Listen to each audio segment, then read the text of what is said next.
I'm so hungry. Tessa? Why are you here? I told Dache I was hungry, so... I've always wanted to eat here. I'll have my usual, Ota. Yes, right away!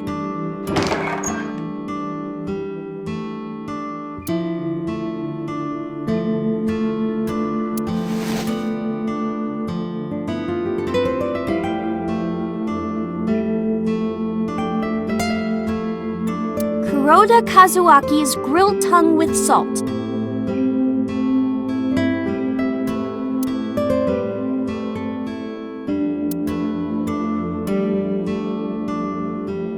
Salt, pepper, a blend of red cayenne and spices, and an unidentified liquid. Mayumi's juice with mold.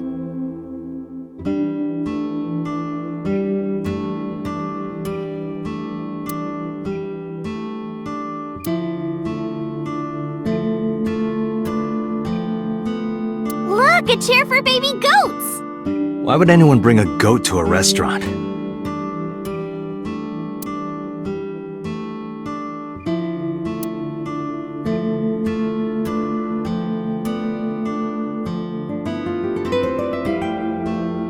Dache, you're drooling.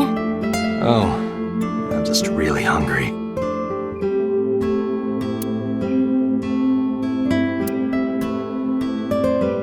Hey, Date! I've got this video of girls in bikinis washing this armored car. Wanna watch? Absolutely not.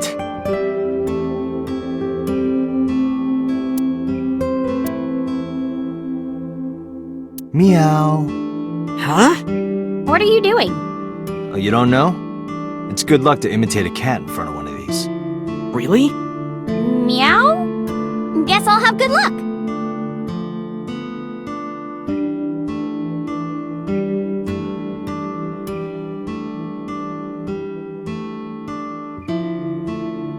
Oh, that's Payashi Samba's Hayashi Vangole.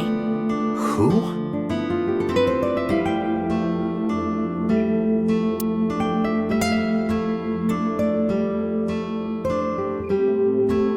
Date, a Martian. That's just a stool.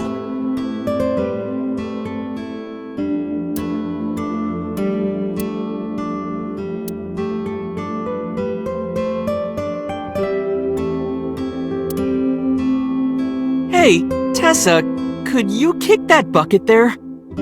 Sure. Like this? Yeah, but more. Like this?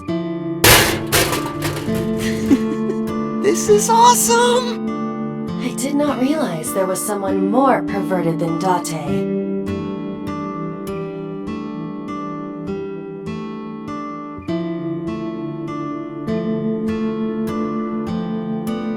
Date, wanna have a pillow fight?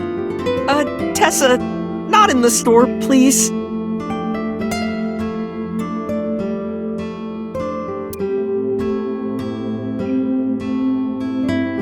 Ring ring.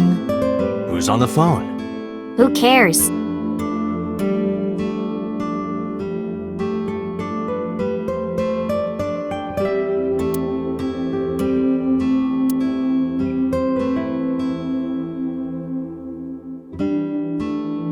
Hey, what has two hands on its face? A mom playing peekaboo!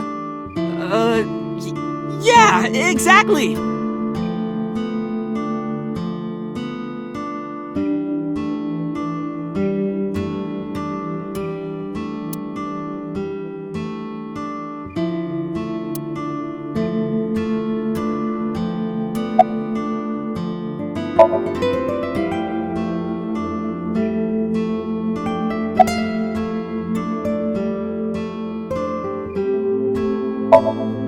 Yeah, I have.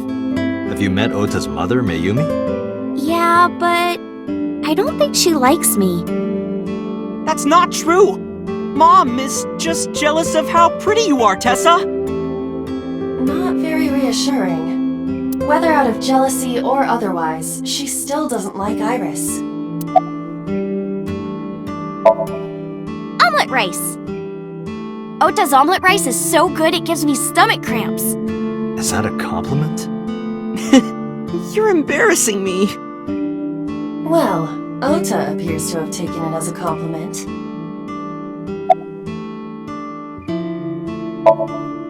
Iris, about your coming back to life. Hold it!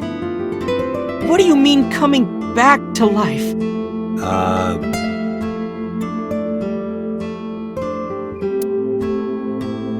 Date jumped into a parallel world where I'm still alive. Tessa died? Yep.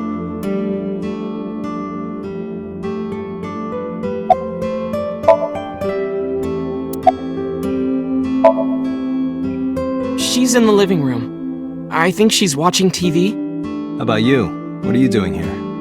I was just doing some meditation, lying on the ground. He means sleeping. Date, why are you with Tessa? We are Not Shovel Forge. on a date. Oh, a date. Huh. A date? I'm on an investigation, and she wouldn't let me go. Date, I have some delicious fugu eggs. I promise they're not poisoned. Would you like some? No thanks. I'm fine.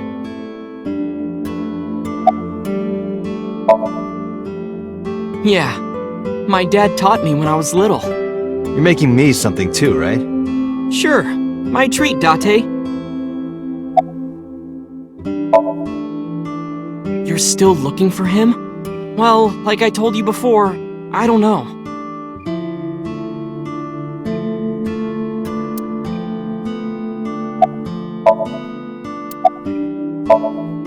Hey, can you tell me about this parallel world idea in more detail? Oh, sure. How should I explain this? Well, Oh, I know. Let's play rock, paper, scissors. Rock, paper, scissors. Yeah, if we tie, nothing happens. We just shake hands. If I win, you have to give me something. What if I win? I'll do anything. Anything? Mm-hmm. Anything. Date, your heart rate is rapidly increasing. Why exactly is that? All right, let's do this. Okay, let's go! 1, 2, 3, shoot!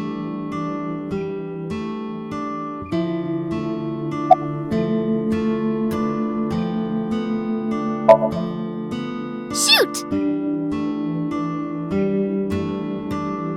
A tie.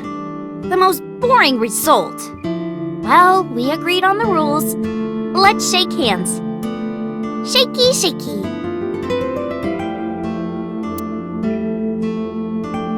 We just played rock, paper, scissors, right? We tied and shook hands. But in a different timeline, maybe I got a reward from you. Or maybe you could have seen me naked or something. Why did I choose rock? What exactly were you going to make her do?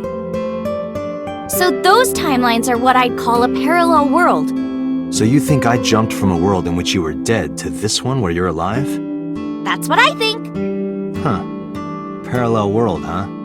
I can't believe it, but... Sure you can. Parallel worlds exist. Do you know about the Mandela effect? Or the Booba Kiki effect? Or the 100 million balls? If I explained that, would you believe me? Sounds really interesting, Tessa. I know some urban legends like that. The spatial temporal man, and the lost friend, and the story of two sisters.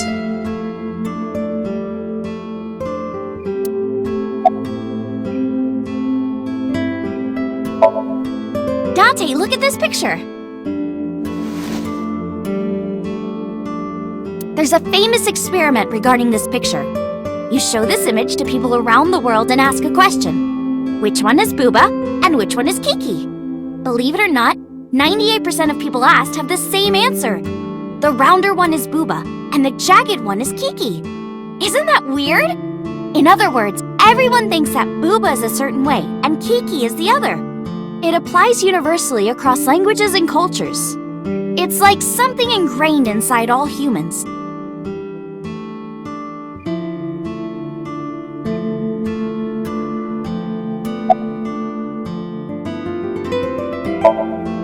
like worshipping the sun and the sea, or thinking that the mother is soft and the father is jagged. Regardless of your culture or background, you probably think this way. It's what Jung called the collective unconscious. There exists a second psychic system of a collective, universal, and impersonal nature, which is identical in all individuals. That's what Jung said about it. Think of it like bamboo. Bamboo stalks look like individual plants since they're separated. But underground, they're all connected. Human psyches might be like that too, connected at a subconscious level. That's... The parallel world? Yeah! You saved me in the dream, right? And dreams are all about our subconscious minds. So if you follow the roots... You get to another bamboo stalk. Yeah, something like that. This world is full of really interesting stuff. But you know the most interesting thing of all? No, what? That humans exist at all. The universe developed in a very particular way to get here. If things were even slightly different, well, the galaxies and solar system and all of that might not have existed at all. And that means humans would never be born. And even if everything happened exactly like that, the probability of human life developing is extremely low. And yet, here we are. Imagine a box full of ping pong balls, labeled 1 to 100 million. Would you be able to pick out the one? Not likely. But what if there were 100 million of you? Well, then one of us would definitely pick up the one. Exactly! The birth of humanity is so improbable that it's basically a miracle. But if there were multiple universes... Then it wouldn't be strange that at least one of them had humans in it.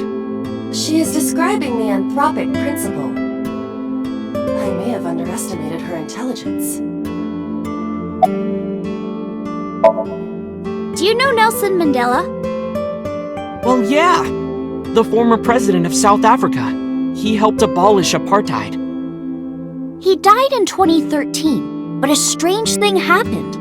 When the news broke, people all over the world thought, didn't Mandela die in prison in 1980? That's the Mandela effect. It's when your memory and history have discrepancies.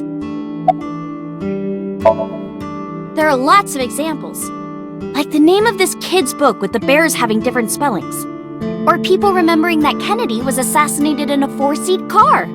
But in our world, he was in a 6-seat car. Huh. I thought it was a 4-seater too. Or that electric mouse from that video game. You probably remember the tip of its tail being black. It wasn't? Nope, it's all yellow. And the design didn't change. Oh. Lines from movies, company logos, historical events, and little things. The Mandela effect is everywhere. Why do you think that is? Because those memories are from parallel worlds? That would explain it, I guess.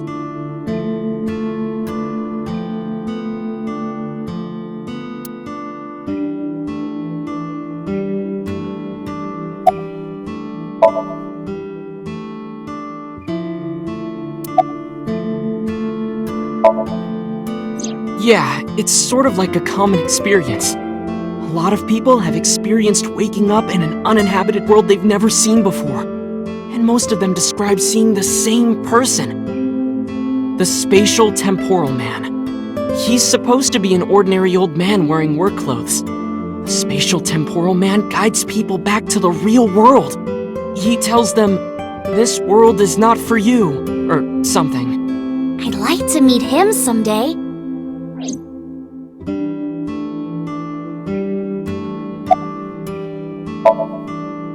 So, this elementary school kid, let's call him C. He goes to school and there's a bunch of things on the floor. Postcards, towels, a coffee cup, rice bowls, a sink, lots of stuff. But C realized that those were all things from his own house. How did they get to the classroom? No one knows. It's not like anyone did it on purpose or there was a thief or anything. Maybe something happened that made two parallel worlds fuse.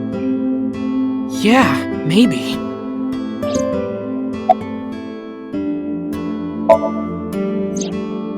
So, there's this girl. Let's call her B. She's practicing piano in her room, and her little sister is watching TV in the same room. B asks her to turn the TV volume down so she can hear her piano playing, you know? So B goes back to practicing, playing a little bit. But her sister doesn't turn the volume down. She's not listening at all. So B turns around to scold her. She was really gonna let her sister have it. But she's gone. She's nowhere to be seen. She thinks, I wonder where she went.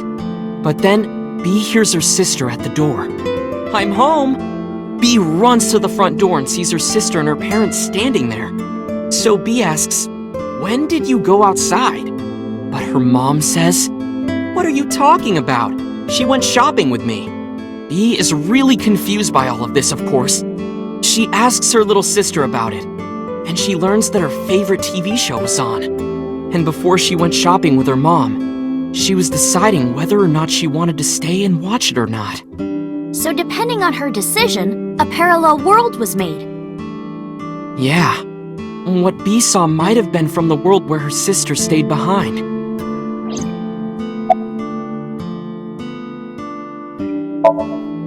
There's this kid, A. He's in elementary school. Well, A had this close friend named Suzuki. One day, after school, they're walking home together. A turns around to tell Suzuki a joke, and Suzuki is laughing his butt off. And he's laughing, and he laughs so hard that his eyes fall out of their sockets. What? Well, they were hanging down out of his eye sockets. The nerves were still connected, but A is of course in shock and doesn't know what to do. Suzuki just takes his eyeballs and jams them back into his eye sockets and keeps walking like nothing happened. So A asks him about it. Like, hey, are you okay? Your eyes fell out. A is really concerned for his friend, you know? But Suzuki just says, yeah, I'm fine. He doesn't say anything about it. And by now, A is really curious. But he's not getting any answers, so they just part ways and go home. The story only gets weirder from here. The next day, A goes to school, and Suzuki's not there. A is confused and asks his teacher about it. Hey, where's Suzuki today? And the teacher says, Suzuki? Who's that? There's no Suzuki in this class. A says, what are you talking about? And he goes and asks all of his classmates about Suzuki. They all say the same thing. I don't know him. There's no Suzuki in this class. So that kid must have jumped into a parallel world without Suzuki. That's what I think. I know a ton of stories like this. Like being suddenly transported 1 year into the future, and there's a missing persons report out for you. You look down at your phone, but you realize that it's not yours. It's not the one you remember having. You look through the contacts, and it's filled with names you don't recognize. Sounds scary. There's more, too. Like this town where everyone is Japanese, but they're speaking a completely different language. And all the signs and magazines and stuff have different letters. And it's not like Korea or China. It's the Japan we know, but the language is different. That's a prime example of a parallel world. Couldn't Suzuki just be an imaginary friend or something? No, A was really serious about remembering Suzuki. It is weird. And there's no way you can pop your eyeballs back in like that. Well, not necessarily. There's such a thing as a dislocated eye. It actually isn't too hard to put your eye back in if it falls out. Ota is correct. Dislocated eyes are easy to replace in their sockets. As long as none of the nerves or blood vessels were damaged, there are usually no lasting negative effects either. But that doesn't prove this Suzuki exists. Well, I guess not, but...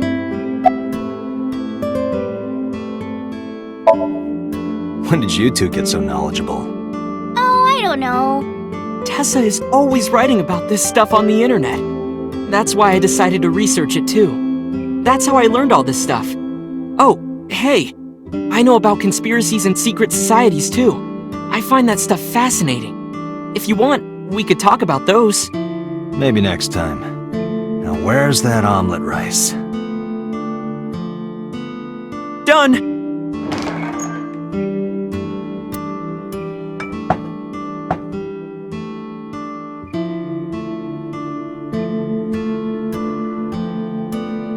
Bon appetit!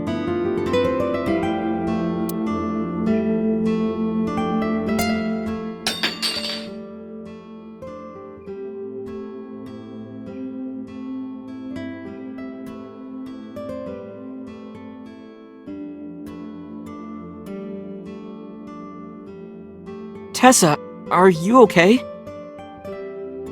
I'm fine. My hand slipped. Let's eat.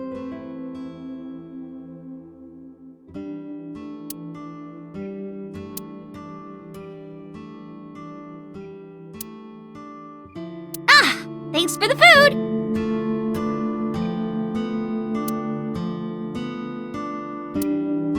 That was good. Ota, your omelet rice is seriously the best. Yeah, it was actually really good. Aw, thanks. I owe it to my dad. He taught me well.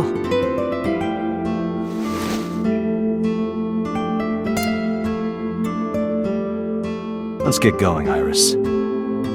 Thanks again! Thank you! Come back soon!